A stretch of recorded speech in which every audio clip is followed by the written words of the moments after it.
سبق نمبر 9 تجارت، زراعت، حفاظت، شکایت،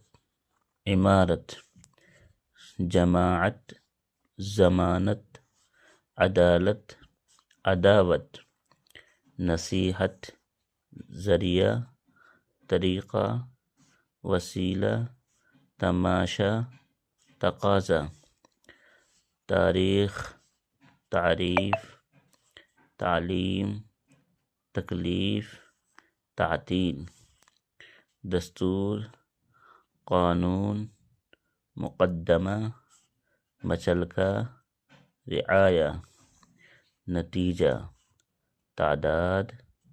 تکرار، تصویر، تدبیر۔ زراعت کا طریقہ، تجارت کی ضرورت، عداوت کا نتیجہ، عدالت نے مقدمہ کے فیصلہ کی تاریخ مقرر کی، عدالت کے سبب سے رعایا کا مچلکا لیا گیا، تصویر بنانے کا طریقہ تعطیل میں سیکھ لو،